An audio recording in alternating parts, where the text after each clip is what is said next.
what time it is. I got a dope interview, dope, hot, fire, legendary interview coming up in a couple minutes.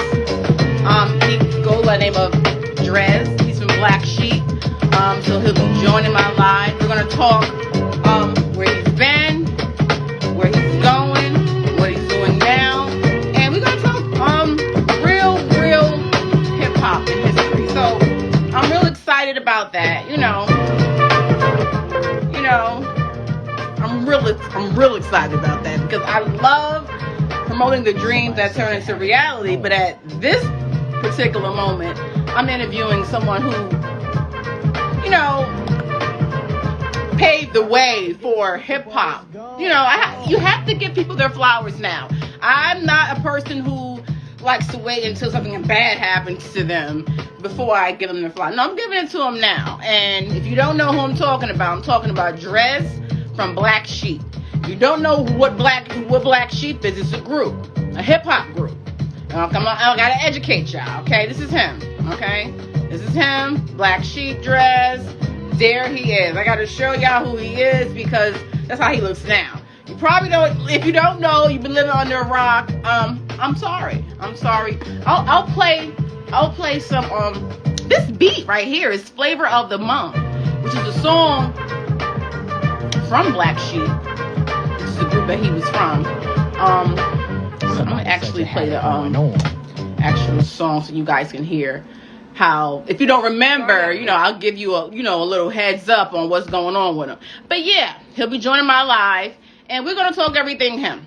But in the meantime, okay, beautiful, thank you. I love when y'all give me compliments because you know what? That's what I like to give to people, compliments. But every now and then I need to hear myself. I do look good, thank you.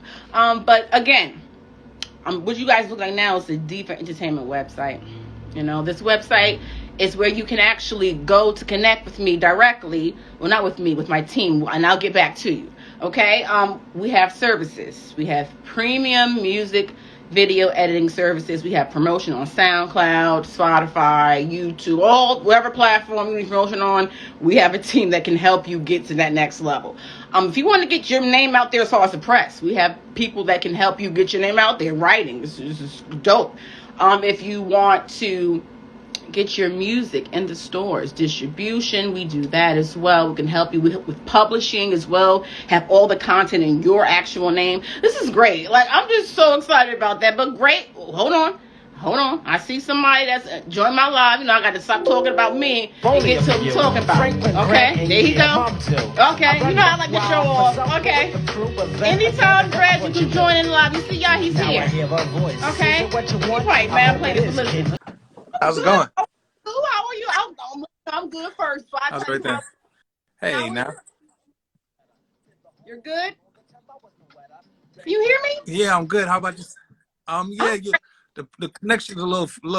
Okay, there we go. It was a little frozen for a second. All right. All right. So we good now. So I see right, you feeling. Got your hat on. You chilling. I'm proud of you. I'm happy. How's everything? We getting ready to get right into this interview. So you're a legendary, person in hip hop game. You're aware of that, correct? I don't want you to start acting like you're a little too modest, but you're a legend. Well, I've been doing it for a little while. And you're from Queens, and you moved to Sanford, North Carolina. How did that transition? And I want to get to that first before we get into where you started, as far as the music. Okay. All right. To North Carolina? Yeah, I'm trying to. All right, better. I was trying to get myself situated. I'm horrible at sometimes at just being situated. Yeah, well, you know what? Carolina for me was I initially moved to Fayetteville, North Carolina. My parents divorced early, and my mom met my stepfather, who wound up becoming a officer in the Army.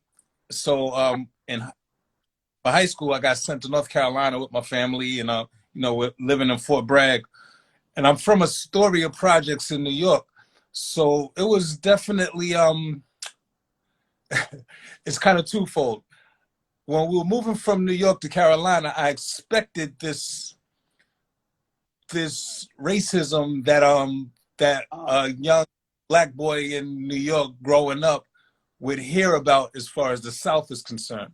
So I was kind of prepared kind of to do battle, like, like I was expecting this very racist Southern mentality, and came ready. and yeah, right. Like, so in my mind, I'm ready, and like and I was kind of like a born fighter. Like I got into a lot of fights as a kid, so I'm telling myself, all right, well, this is it. Saying this is me going to the South. I'm gonna deal with this lynch mentality, so to speak, that that even for me I felt would still exist, because things hadn't changed even in New York as far as you experiencing racism. So I felt like wow, I'm going to the heart of racism. And I was pleasantly surprised that I wound up going to this high school called E.E. Smith. E.E. Smith is in Fayetteville, North Carolina, and it's probably 90% black. You know what I'm saying? So, like, it was just, I was blown away. But mind you, I'm going to set a couple of things up for you. Huh? Right. To a degree, very much. To a degree, very much. But mind you, I had this whole mentality of the first time I encounter racism, I'm slapping racism in his mouth. Like, as soon as, like, right off the door, they're not going to mistake me for someone that's going for it, as far as racism is concerned. So mind you, my very first day of school, we're playing basketball. Mm-hmm. And so this is this thing about the South where somebody might say to you, hey, boy, where you from? Oh, no, I can't say now, that. Mind you. So the first person that says, to me, hey, boy, what's your name, was a white kid. And this is no lie. This is no joke. This is no exaggeration.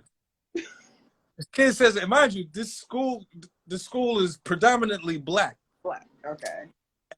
So the fact that a white kid said to me, hey, boy, what's your name? Where you from? Hey, boy, like he knew I was from, and I immediately go into a roundhouse kick and put my footprint on this kid's face. What? You can see clearly sneaker marks on his face. Like, who you calling boy? to which a black kid says, hey, boy, why you do that? And right then and there, I realized, oh, snap. Like, I made a mistake. Oh, oh, snap. Like, everybody says boy. You know what I'm saying? And they was looking at me like I was just horrible. Like, why'd you do that? Like, like, what's your problem? To which I had to kind of like, huh? That's interesting. Most people, they're nice, they're friendly, and coming from up north, you're equipped for like whatever, because up north is a little, rougher, to say. So to come down there, expect racism and demean. Okay, I get it. And so no, finish. What you was getting ready to say? No. It was just a very, very humbling experience. You know what I'm saying? Because, like here I was so ready to be the aggressor and protect myself, like I wound up kind of looking foolish, you know what I'm saying? And when I was at the school, I quickly learned that, like it was a very special school called E.E. Smith in Fayetteville, North Carolina. And like I said, it's predominantly black. And if you was a knucklehead at this school, you was kind of frowned on, you know what I'm saying? Like most of the kids there were academically sharp. Most of them, were good, students and good people and what have you. And I felt like I had made this big mistake prejudging, you know what I'm saying, where I was going. I didn't realize that this school was an anomaly of sort, that, like this wasn't how it was at everybody's school. You know what I'm saying? Everybody's school wasn't this progressive, mostly black school, like with a marching band that marched like Morgan State and, like high stepping and, like it was just a progressive black place. And I went there for 3 years. And then when my step-parent, my stepfather and my father wound up getting a divorce 3 years into me going to high school there. And me, my mom, and my sister moved to this really small town called Sanford. Now, Sanford, I was going to the inverse of that high school. Sanford was the place that I thought that I would be going to initially. Unfortunately, you know what I'm saying? So let me tell you about my first day there, and it's quite the story. So now I'm going to a school that's 90% white. You know what I'm saying? And it's just a whole different experience. And everything that I feared I would be coming down to, I now was face to face with, like very literally. And the first day of school, let me tell you about my first day of school, and it's quite a story. I don't think I've ever really told it in an interview. My first day of school is a rainy day. I'm riding the school bus. I'm a senior in high school. My sister she goes to the junior high school. Now I'm already kind of disappointed because I'm finding out that my sister and I have to ride the same school bus, and that the bus will stop at the junior high school, drop off the junior high school kids, and then proceed to the high school. So I'm already disappointed in that. Like, I got to bring my little sister with me to, to the bus stop. All right, whatever. So it's a rainy day. And so we're standing, we're waiting for the bus, and the bus pulls up and it's jam-packed. It's a sea of white kids. We're the only black kids on this bus. We quickly assess that as soon as we step on the bus, like, oh, snap. There's no seats. There's not one seat available. Every seat is full. So we literally have to ask two different, chairs if they don't mind sitting three to a seat. And we're like in the middle of the bus, and we choose the same row. So it's kind of like we're halfway on one cheek on the seat and halfway in the aisle, and she's halfway on the seat and halfway there. So we're damn near leaning on each other in the aisle, because we're not trying to be too close to them. They're already kind of like sucking their teeth in this and the other. And the bus starts on the way to school. Now, as we're on our way to school, we start hearing from the back of the bus, we got niggas on our bus? So which I'm like, what? Ooh. Niggas? And now I'm hearing it from different kids. How did we get niggas on our bus? Wow, we got niggas on our bus. And I turn around, and everybody's looking the other way. And I'm like, oh, shit. Right? So the bus ride continues. And, now I'm hearing, why you turn around, nigga? Is this any other? And I'm like, I'm bugging. Like I said, I am like, oh, shit. Yeah. Like, this is my very first day. And so on a rainy day on the school bus, the condensation, all of the windows are fogged over. So when I turn around this time and everybody's looking the other way, but now I see KKK written in the fog. I see nigga written in the fog. I look at, the back exit window is nigga written on the fog. And I'm blown away. I'm almost shocked, like to the point that I'm just stopped. And again, from the back of the bus, nigga, you not gonna be on our bus. Oh, hell no, we not gonna have a nigga on our bus. We got niggas on our bus. And like, I'm just like, wow, just blown away. And I'm debating to myself, like, how do I handle this? To which I look to the side at my sister, and my sister was trembling, crying, afraid in a way that, that only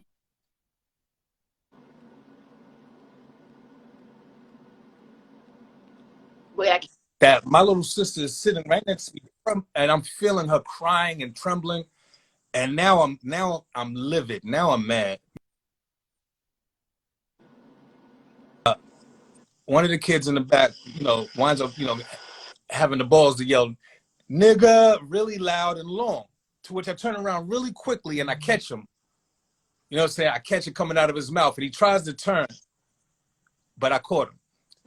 And I very gingerly stood up, proceeded to the back of the bus, to right where he's standing, stand over him, and he looks up to me about to say something, and I can tell he's about to say something smart, but before he could get the first words out of his mouth, I put my fist in it. And I proceeded to beat this dude's ass something horribly. Like put my hands between the two seats and I'm literally jumping up and down trying to stomp this dude between two seats. I'm literally trying to stomp him through the bus. I beat the daylights out of this kid, to which all of the other kids are scattering, running, as far away from me on a bus as they could get. Because I'm trying to kill this kid. Like straight up, I'm trying to hurt him. So, the bus driver pulls over, pulls me off this kid. He's a mess. And, they proceed to take us to school, drop my sister off. You okay? Yeah, I'm okay. She's crying. Okay, all right, cool. I'm going to be talking to mom, I'm assuming. I'll let her know what happened, this and the other. I get to school. They take me right to the office. My mom winds up coming directly to the school, meets me up there, tell them the whole story. Tell them what happened.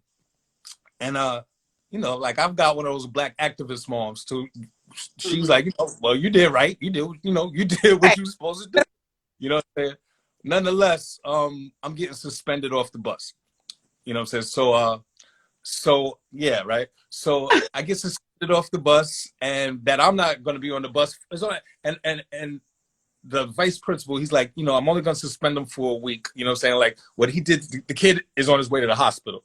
What he did to this kid, it probably should be more, but he's not totally at fault. Whatever. So I'm suspended off the bus for a week.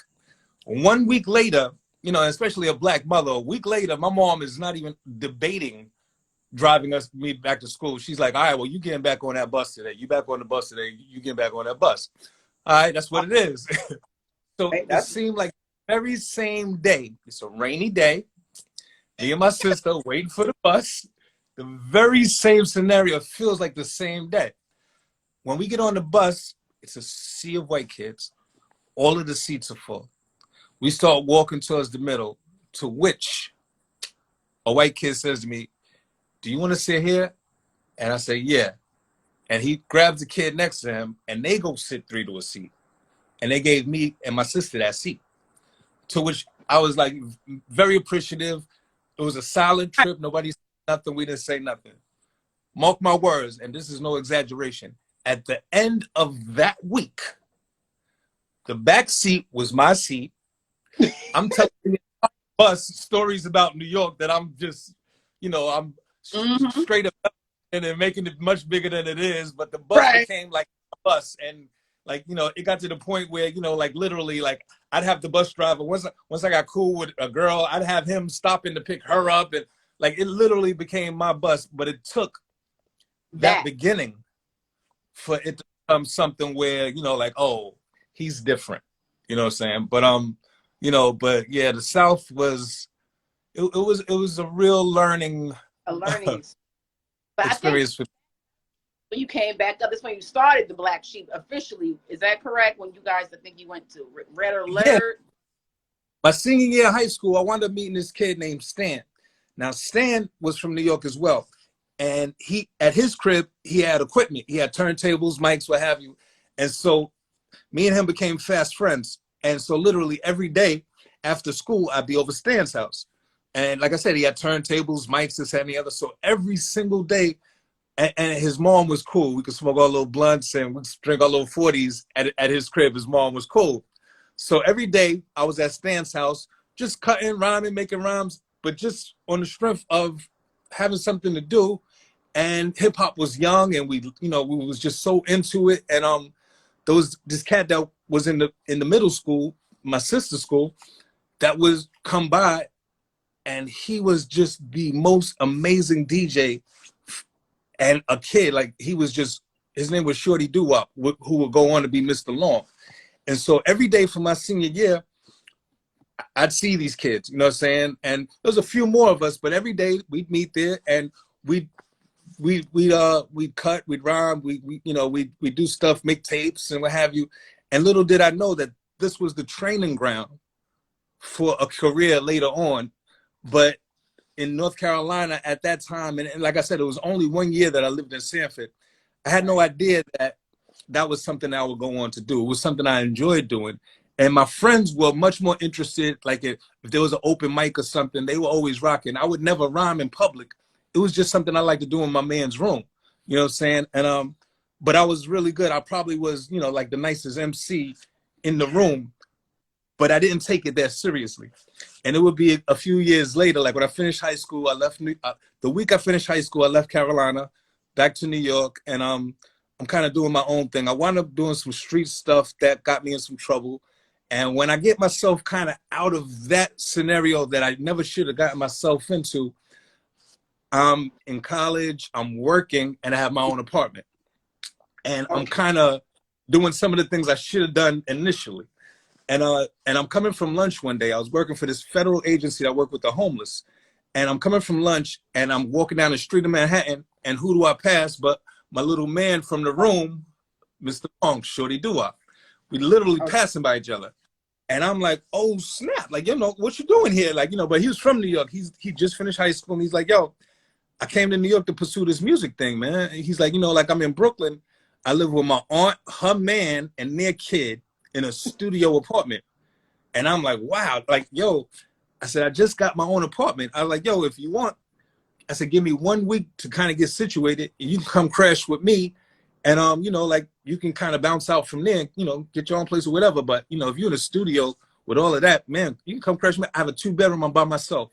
This was my little man. Like I felt very comfortable making the offer.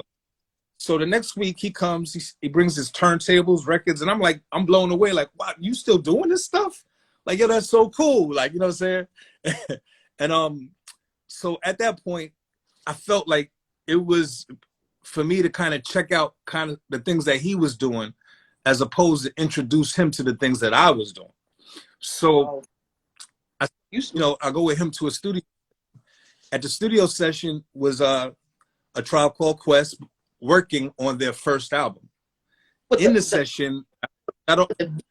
Was it the B Word? I think was it that the song that you were on? Was it? No, B Word. That's De La Soul. That's De La La Soul. Yeah, phonetic. This is Tribe working on their first album, and but in the session, it's a studio called Calliope. In the session, there was De La Soul, and there were the Jungle Brothers. So I'm blown away because I know De La Soul, I know Jungle. They already have records out, and I'm like looking at my little man, like, yo, wow, you know, like you kind of in the circle, some cool stuff. Like these are the native tongues, you know what I'm saying? And this is before Tribe's first album, so Tribe isn't even known yet, you know what I'm saying? And it happened. It was a quick evolution. Like we all looked at each other, and they already had known Long for a couple of years because he got cool with Red Alert, who started bringing him around them. So they looked at me like, you know, like an extension of Long, who they had a lot of love for. And it wasn't long before, like literally every studio session, all of us are, and everybody, you know, whoever session it was, we all were there together, and we started hanging out like every day. And I'm learning so much because now I'm a fly on the wall in a De La session. I'm a fly on the wall in a Jungle Brothers session. I'm seeing Tribe Called Quest music come out before anybody even knew who they were.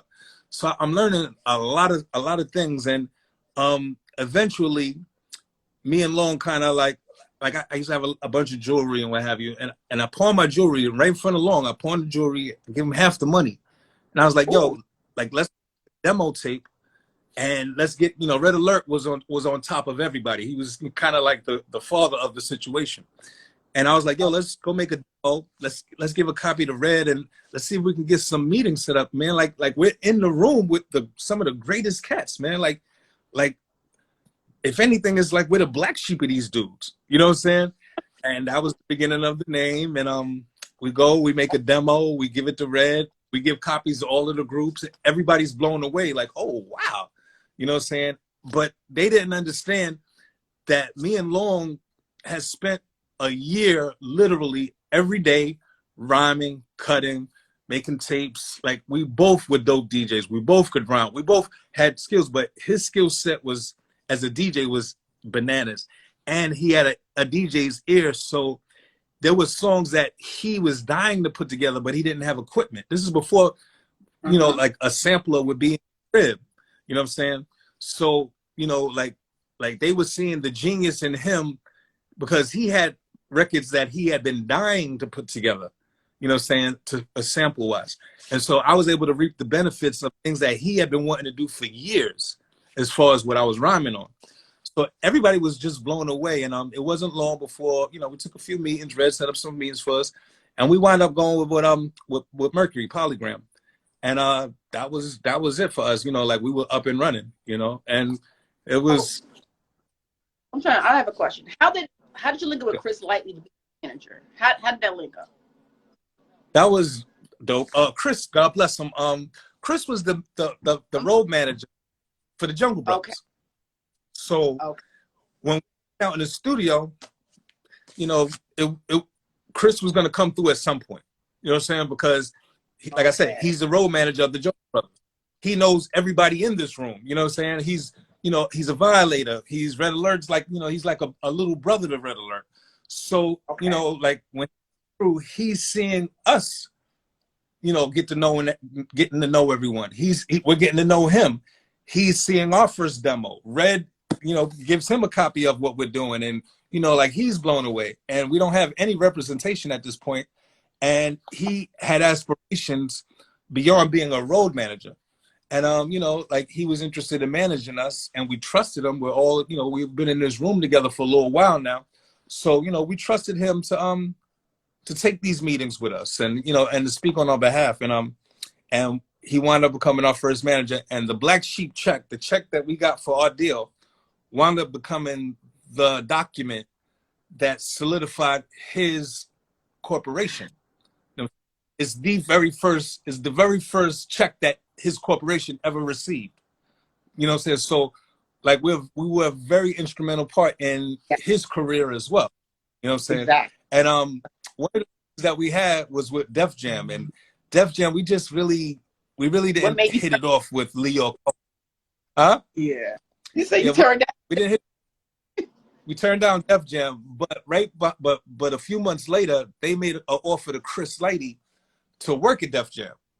Now Chris wanted to bring us to Def Jam, to which I was like that's not gonna work, man. Like I already know me and this dude Leo, we're not gonna get along, and to the degree that he doesn't realize it, but I heard him. You know what I'm saying? Like his mouth was just a little. He's massively disrespectful, and I get that he's made a lot of people a lot of money, but he was the type of cat. He was the type of cat that especially for a white cat, like you're not gonna talk to me any kind of way that you feel and feel like I'm just gonna take it because you cutting checks. That's not really how I'm built. You know what I'm saying? Like you're gonna respect mine, period. And so I told Chris, like, yo, my dude, like that's not gonna work for me. And as much as I love you, I'm not going there to be up under dude.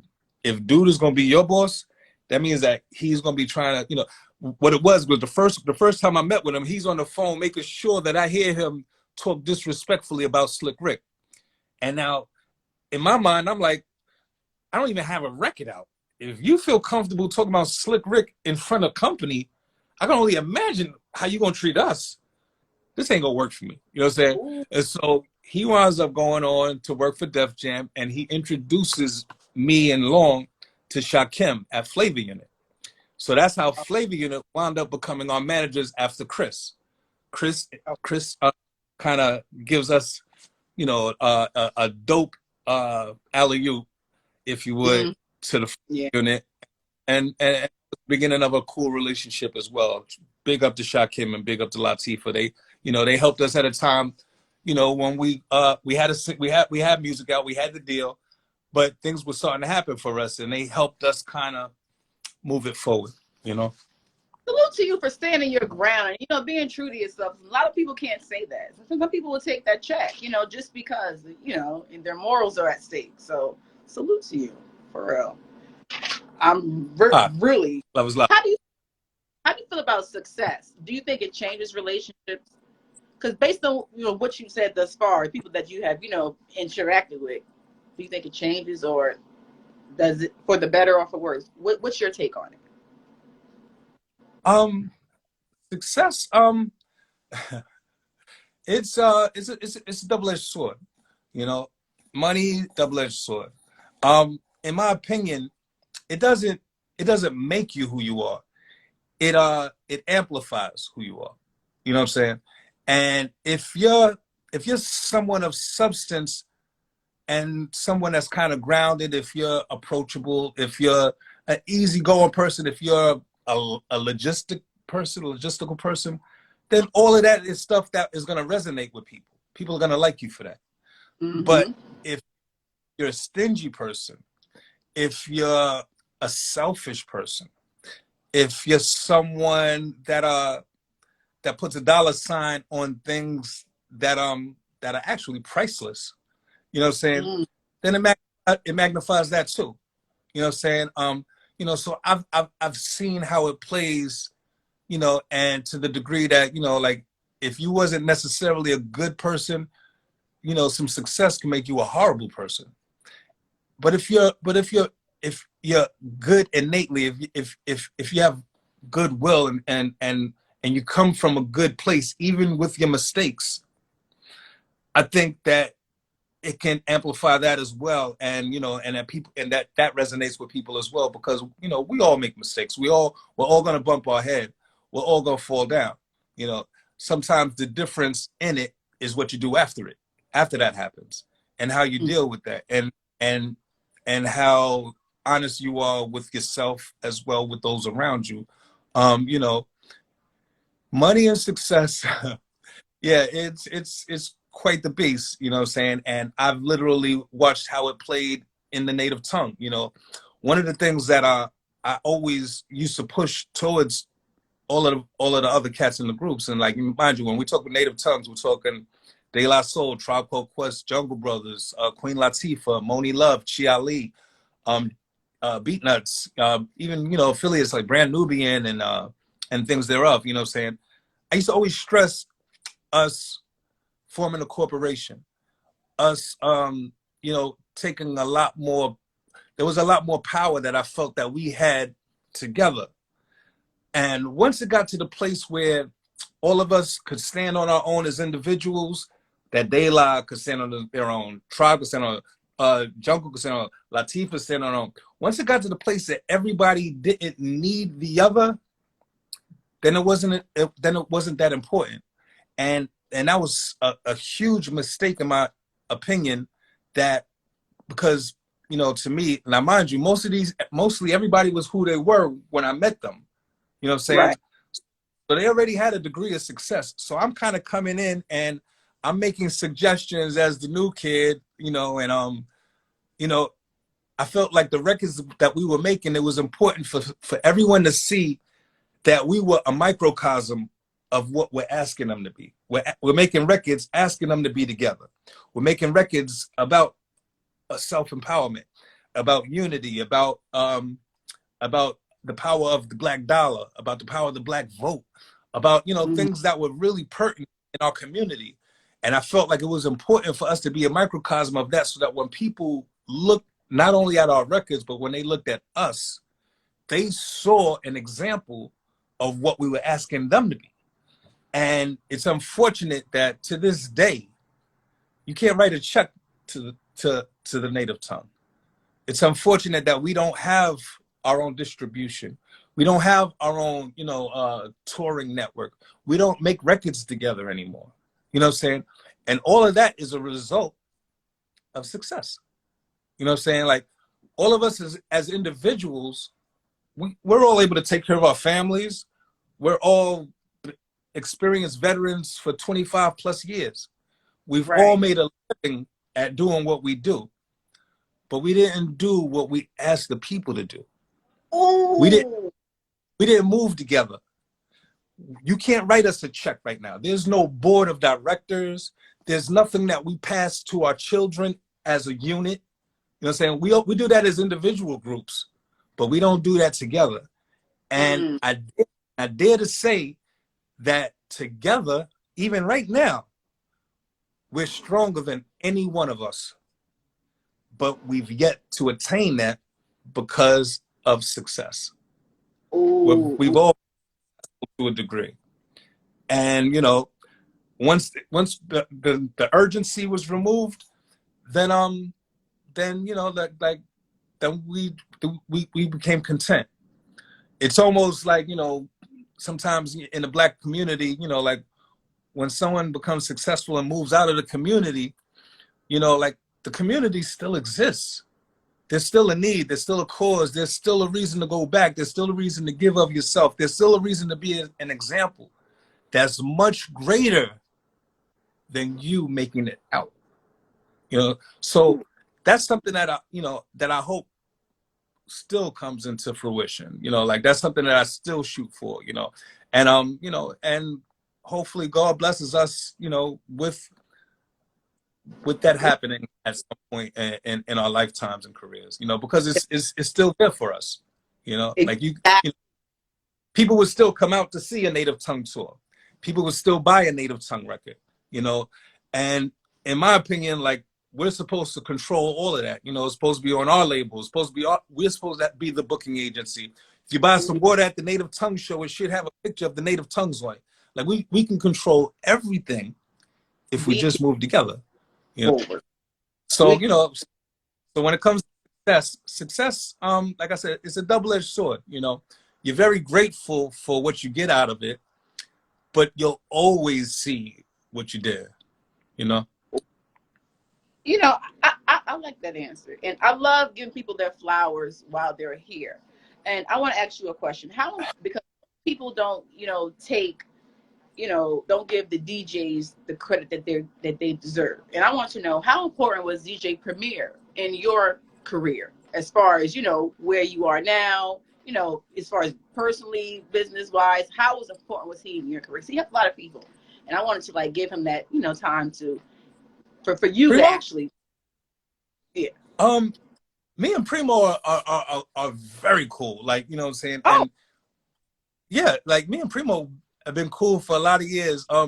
Me and Guru, honestly, we didn't get along, which is crazy. You know what I'm saying? But we fixed that before he passed, which I'm very, very grateful about. Okay. But me and Guru, we used to bump heads a lot, you know what I'm saying? And I used to be kind of an asshole about it because I'm one of those cats that, like, I feel like if you're my size, you can't beat me. Like, it's just impossible. You have to be much, much, much, much bigger than me to beat me. So, like, anybody that's my size, like, from everyone in the industry that's my size, I've always looked at it like, yeah, whatever. You know what I'm saying? Like, I never sweat it. But Primo was my dude because I just thought he was just so masterful. I just thought he was just dope, just a good dude, you know what I'm saying? And we've always gotten along. I had the opportunity a few years back to rhyme on my first premiere beat for this series that he does called Bars in the Booth. And he had asked me to do it, you know what I'm saying? And he told me, he was like, I think you'd be the perfect MC. He's like, I did one episode and I'm going to reintroduce it. And I think you'd be the perfect MC for me to reintroduce this series. And for him to say that to me, like, that just meant the world to me because, like, he's done projects from Big to Nas to everyone in between, you know what I'm saying? Like, he's been around the elite of MCs. So for him to say, I think you'd be the first person, the best person to kick this off, I took it real seriously. And if you ever get a chance, pull up Bars in the Booth. It's a whole series of different MCs rhyming over DJ beats. And, I'm not going to gauge myself in the masses of the different MCs, but I think it's very obvious that I took it pretty seriously. And Primo's pretty dope. And I could tell you stories, about me and Guru having run-ins to, how I communicated it to him. And like, I literally saved Guru's life one night. Like, Guru used to drink a lot. And there used to be this club called The Building. And mind you, and this happened like with us not even really getting along that well. He was really drunk one night. And it's like the end of the night. And there wound up being a shootout in the parking lot. So I'm in my car and I'm looking in the rear view and there's cats shooting at each other from two different sides of the parking lot. And I turn around and I see Guru drunkenly walking into the shootout. To which I'm like, dude is about to literally get tore up. And so I put my car in reverse and I skid out, spin around and pull up on the side of him, push the passenger door open, yell at him to get in. He gets in. Mind you, this is all during a shootout. He starts talking to me. He doesn't even realize there's a shootout going on. You know what I'm saying? And I'm like, yo, dude, you're like, yo, wow.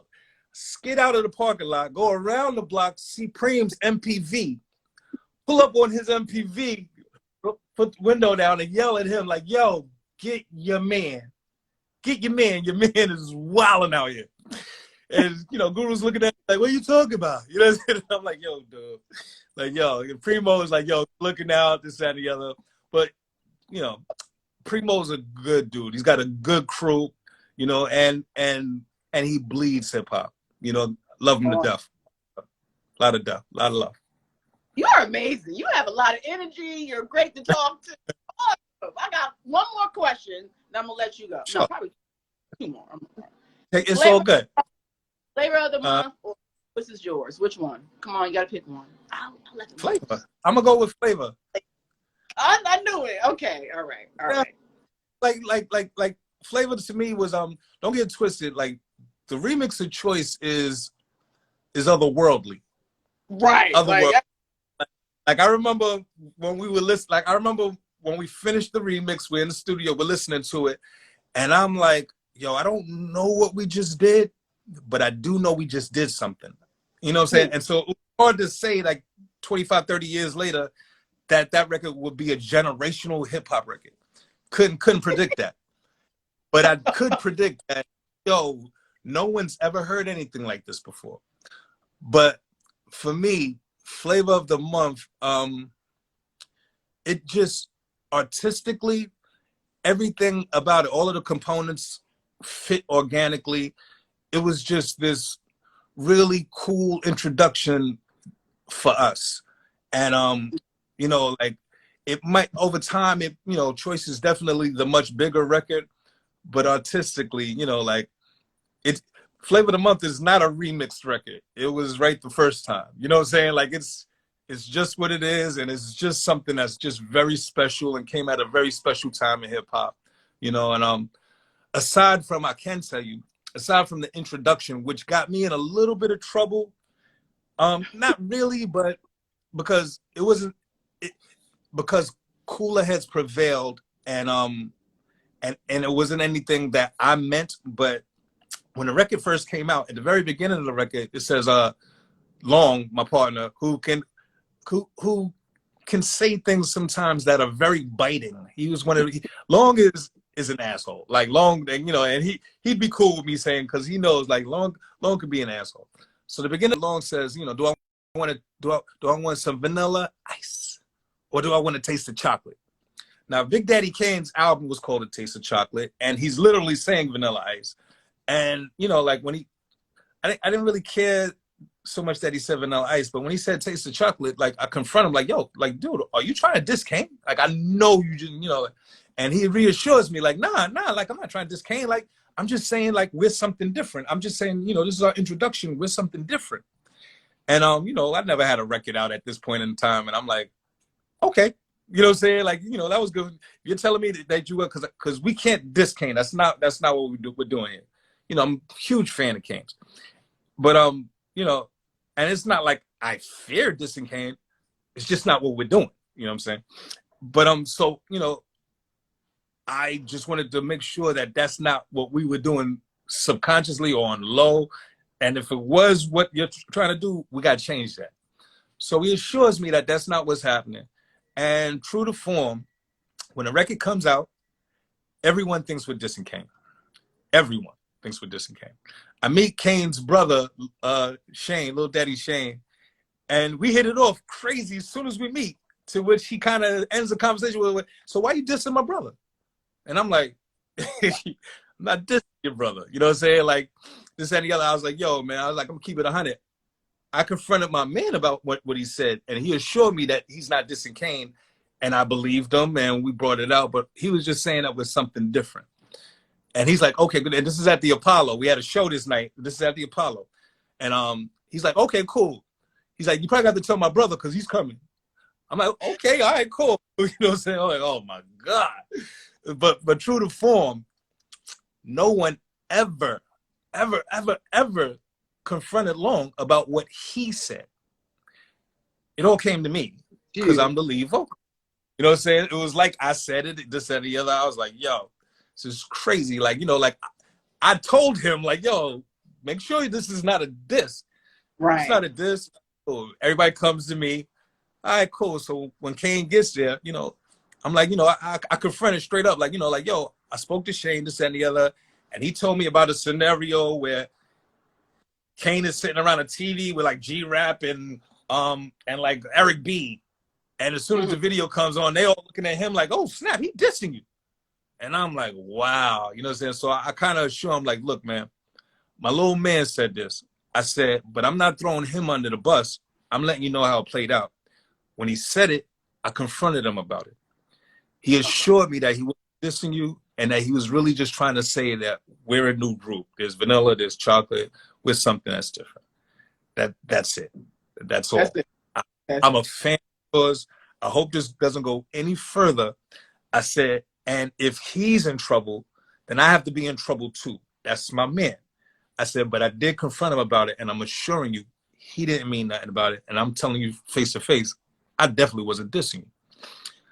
And that's all I could do as a man, you know what I'm saying? Anything from there that takes place, then that's what takes place. But that him being the admirable, the general, the, you know, the dope statesman that he is, he heard what I said, he listened to it, and he rolled with it, you know what I'm saying? I'm sure he definitely monitored my temperature. I'm sure he, you know, like he had to examine it. He had to look at it for, you know, see if I'm trying to be a funny dude, which I would have understood, you know what I'm saying? And anything that would have happened, but just to say that he was really cool about it. And that night, like I said, I had a show at the Apollo.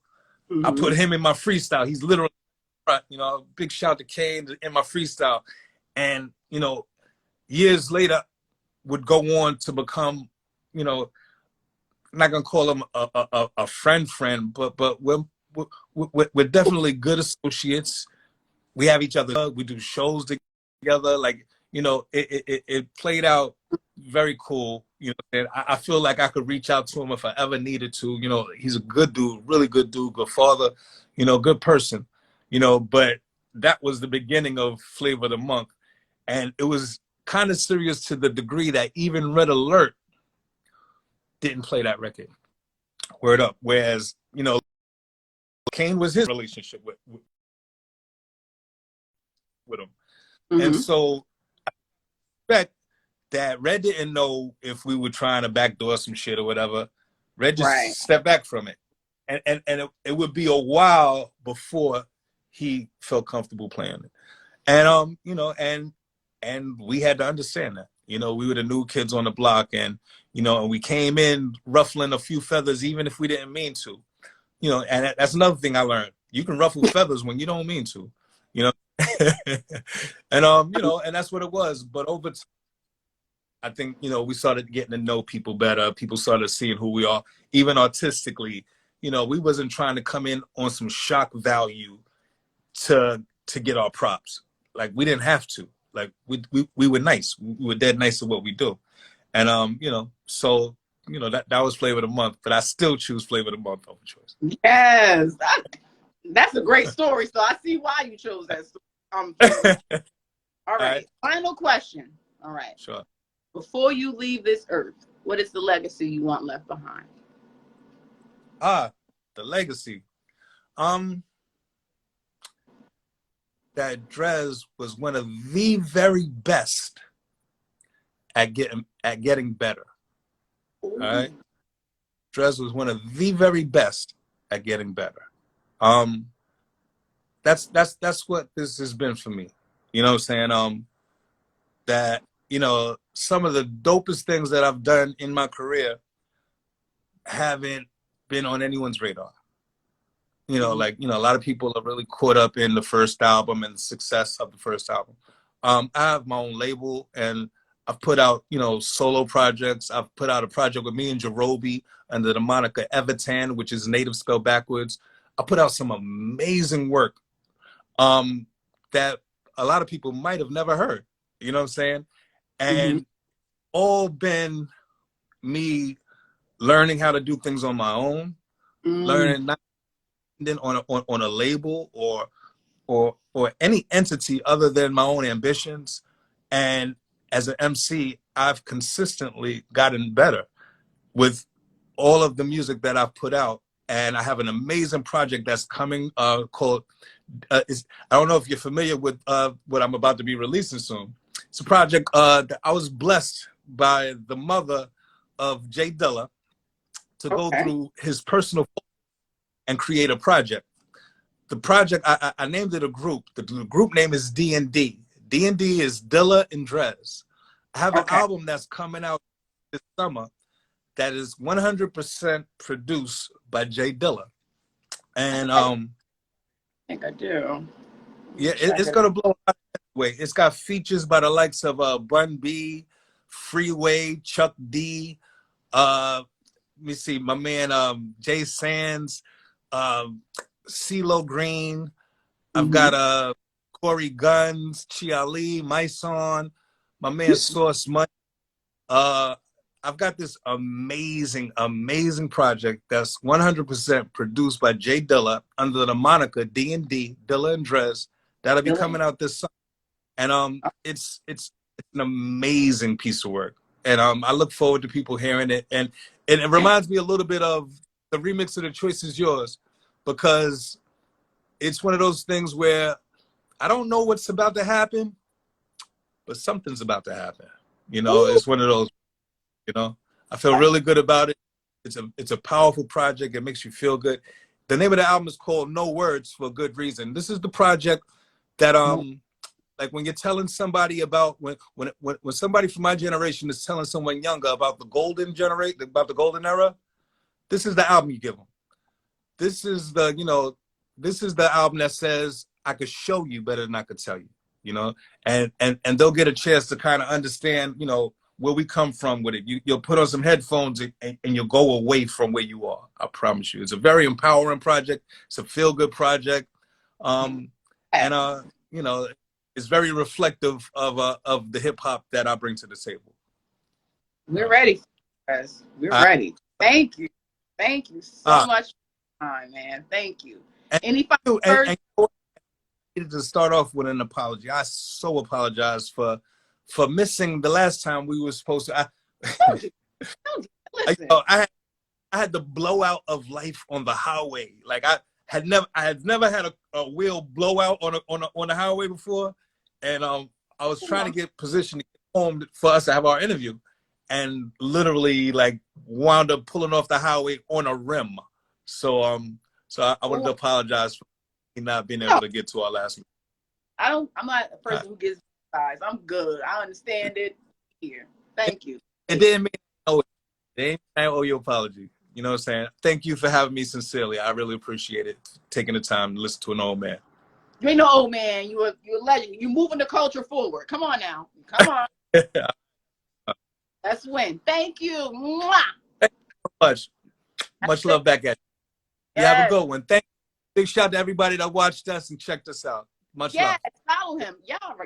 Y'all know. Oh, you follow me. I'm on IG, Black Sheep Dres. Black Sheep Dres on IG. I'm on Twitter at Dres Black Sheep. And you can go by my website, poolofgenius.com. Poolofgenius.com. Check out some of the solo projects I was talking about.